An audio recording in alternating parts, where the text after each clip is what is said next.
Anapaka ampotsika anie ny fiadanana. Amen.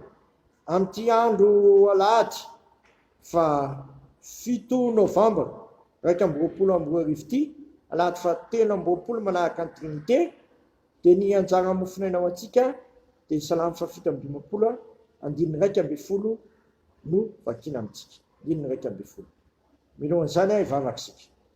Velom-pidirananao izay tompo fa anomenao ty andro voalohany amin'ny herinandro ity, dia ty alahady 7 novambra 2024 ity, alahady fa 7 manaraka ny trinité. Misaotranao izay tompo fa nahazo volana vaovao indray a, dia ty volana novambra izay efa namakivaky izany izay andritra izay herinandro izay.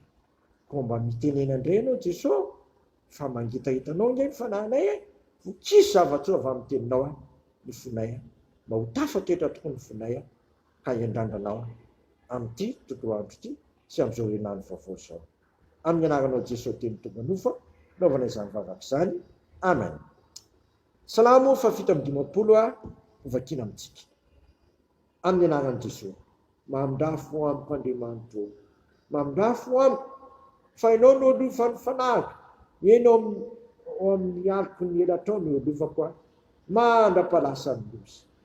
Mitaraina amin'Andriamanitra avilinao, dia amin'Andriamanitra izay matateraka ho aho. Aniraka avy any an-danitra izy ka monjy ahy. Raha miteny ratsy izay safoka manenjika ahy, eny Andriamanitra aniraka ny famindram-pony ahy sy ny famarinana. Fanahiko dia eo voalohany handry eo amin'ny masika aho, teo amin'ny zanak'olombelona, lefina zanatsipika ny nifiny, ary sabatra maranitra ny lelany, misandrata any amboniny lanitra ianao Andriamanitra, aoka ambony tany rehetra ny voninahitra ao aho, efa namela pandrika rato anindritra ny dioko izy, ary nampitanomboka ny fanahitra izy, niady lavaka teo loka izy, kanjo ny tena niany latsaka ao anatiny. Tavatetra ny foko Andriamanitra, eny tavatetra ny foko, ira sy ankalaza aho, mifoaza ry voninahitro, mifoaza ry valy lokanga, mifomaraina koa aho, miteranao eny amin'ny vahoaka aho tompo, ankalazanao eny amin'ny firenenao, fa lehibe miatra amin'ny lanitra ny famindram-ponao, ary miatra amin'ny rahona ny famarinana. Misandrata any ambony lanitra ianao Andriamanitra, aoka ambony tany rehetra ny voninahitra ao. Ray masino manamasinanay amin'ny fahamarinana, ny teninao ny fahamarinana. Amen. Lehibe tokoa ny fitiavan'Andriamanitra ny mpanao salamo, satria afaka tamin'ny fahavalony mpanao salamo. Afaka tamin'ny loza ny mpanao salamo, satria tena ny fanany dia eo voalohany andro eo amin'ny masika aho, eo amin'ny zanak'olombelona, lefina sy zanatsipika ny nifiny, ary sabatra maranitra lelany. Keo natreny izany anefa dia Andriamanitra tena monjy azy. Aniraka valan-danitra izy ka monjy ahy. Izany mita eo amin'ny 17 izany tokoa no nataon'Andriamanitra tamin'izy taminao. Saika maty ianao, saika levina amin'ny fiainanao, kanefa novonjeny sy nampidirina amin'ilay fanjakana be voninahitra, dia fanjakana zana-marina. Tena mamonjy fo amintsika Andriamanitra, tena mamela ny helotsika izy, ary tsy vitany ihany fa mamonjy antsika ho afa-doza izy. Ka inona nataontsika manoloana an'izany? Ndao tsika ankalaza an'Andriamanitra, ndao tsika ame voninahitra azy, eny amin'ny rehetra izay alentsika. Eo natreny olona rehetra dia ankalazanao aho, hidiranao aho amin'ny vahoaka aho, ankalazanao eny amin'ny firenenao. Izany no natao mpanao salamo, satria efa novonjen'Andriamanitra izy. Andriamanitra nanerika avy any an-danitra hamonjy azy. Efa nanerika an'i Jesosy Kristy tokoa izy, mitady sy hamonjy ny fety. Ary tsy avelanao amin'ny fahaverezana zasy ianao, tsy avela ho latsaka nalavaka mangitikitiky zasy ianao, fa indro Jesosy Kristy tonga nidina tetỳ tany, ary tsy vitany hoe nidina tetỳ tany, fa maty mihitsy no voatantsika, ary tsy maty mihitsy fa nalevina akory ary.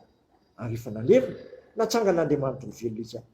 Ary zao no lazainy Paoly apôstôly amin'ny Efesiana ka niarana tsangana tamin'ny kristiantsika fa zao ny teniny zay mamy de mamy indrindra zany a.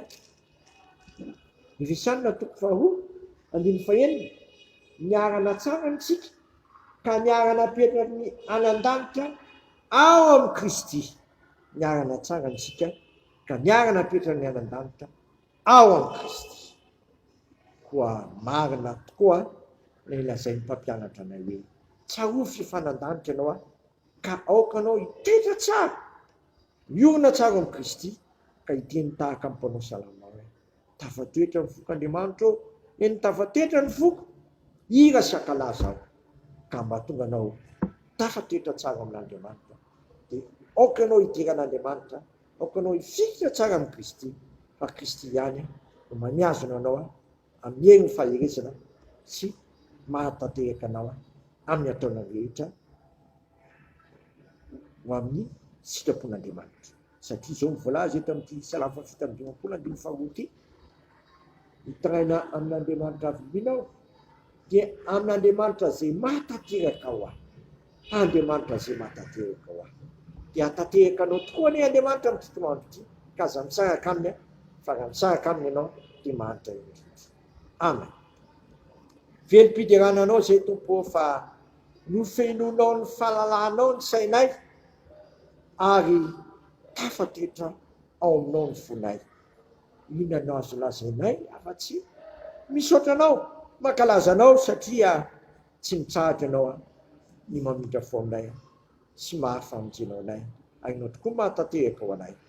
Dia aza velekeka foana zay Jesosy voakribanjana anao zay nampianatra anay hiary vavaka hoe ianay zay nandanitra amasina ane naranao tonga ane ny fanjakanao atao ane ny sitraponao dia tany tahaka ny an-danitra hoenay ny anina sahazo anay ary mamelany elokay tahaka namelana zay milika taminay aza mitondra anay amin'ny fakapana fa manafanay amin'ny ratsy manao ny fanjakana sy ny hery ary voninahitra manakizay. Amen. Amin'ny fiadanana n'Andriamanitra zay mihoatra noho ny fahalalana rehetra ihany fonareo sy ny hevitra reo amin'ny Kristy Jesosy matoky zay nianatra anareo sady izy ihany nanefa izany. Amen. Voninahitra ane ho an'Andriamanitra rery ihany amin'ny anaran'ny Ray sy Zanaka ary Fanahy Masina. Amen.